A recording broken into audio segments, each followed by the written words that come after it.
Определено ще има музикален привкус, но такива бяха най-актуалните събития от света на шоу-бизнеса през изминалите дни. Затова започваме с най-горещото от тях, а именно 13-те награди на телевизия Планета. Шоу, награди, емоции, радост и тъга. Обикновено това са основните белези на всяко едно голямо събитие. Ние обаче започваме с първото фрапиращо нещо, на което се натъкнахме в нощта на наградите. За първи път от 13 години насам хората дошли на концерта минаваха през скенер проверка. Обикновено това се прави, ако на дадено мероприятие присъстват високопоставени гости, нуждаещи се от специализирана охрана.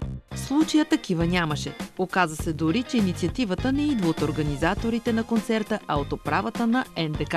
От какво ли се пазят толкова? Това не е ли просто един концерт като всички останали?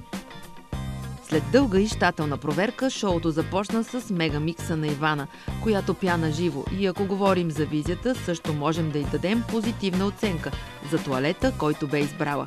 Емилия заложи на две рокли, черна за дуетното изпълнение с Ави и дълга синя рокля, подходяща за Оскарите, красотата на която бе допълнително подчертана от светлинно шоу. Можем да я похвалим и за небрежно прибраната коса, точно по етикет и последни модни тенденции.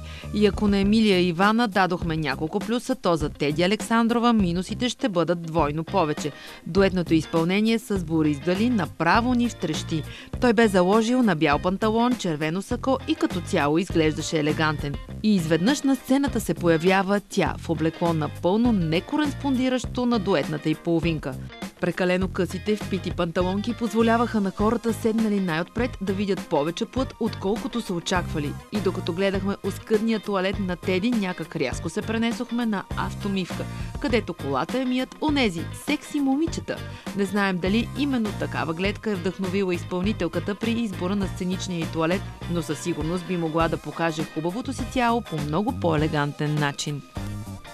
От Андрея всичко, което очаквахме, го получихме. Нестандартен поглед за оригинална визия и шоу присъщо на характера й. В категорията за най-добре представили си ще сложим още Константин, Алисия и Фики. Имаме малка забележка към Галин, който също не се бе съобразил с елегантния тоалет на дуетната си половинка Джена.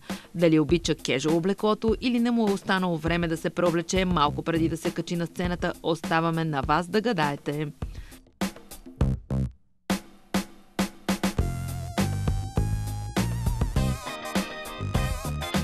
Сред най-изпъкващите дами на вечерта ще отбележим Цветелина Янева, която се появи на сцената първо с черна асиметрична дизайнерска рокля, а малко по-късно показа и стилно режисирано до най-малкия детайл изпълнение на сцената.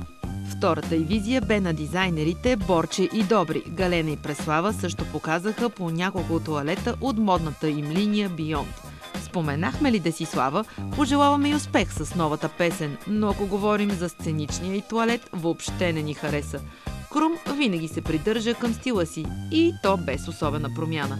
Анелия също ни накара да добавим още няколко плюса за двата и тоалета, с които се появи. Като цяло на тазгодишните награди нямаше набиващи се на очи, дразнещи големи деколтета и въпреки леките издънки можем да кажем, че нивото доста се е дигнало и все повече се доближава до световните стандарти. Най-голямата сензация на вечерта и безброй коментари предизвика маската, с която Галена излезе да вземе няколко от наградите си. Защо? По българска традиция и този път потърсихме кого е изкопирала. Била видяла от Кания Уест, Елена Карлиуша, Лейди Гага. Да, ама маските са познати още от древността. Много важен факт е, че това не е маската на Кания Уест, а е дело на модната къща Мейсън Мартин Марджиела.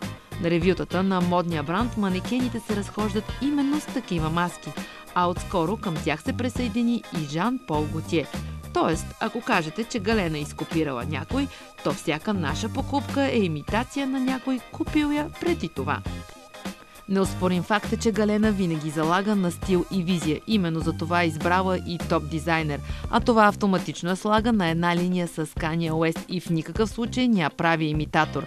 Аплодираме я за избора и уважаваме повечето поп-фолк изпълнители, които отдавна са облечени по последни модни тенденции и следват стила на всяко едно събитие. Време е да приемете факта, че когато на сцената се появят Цветелина Янева, Мария, Галена, Анелия, Емилия и още куп звезди, просто вие гледате топ моделите на световните дизайнери, събрани на едно място.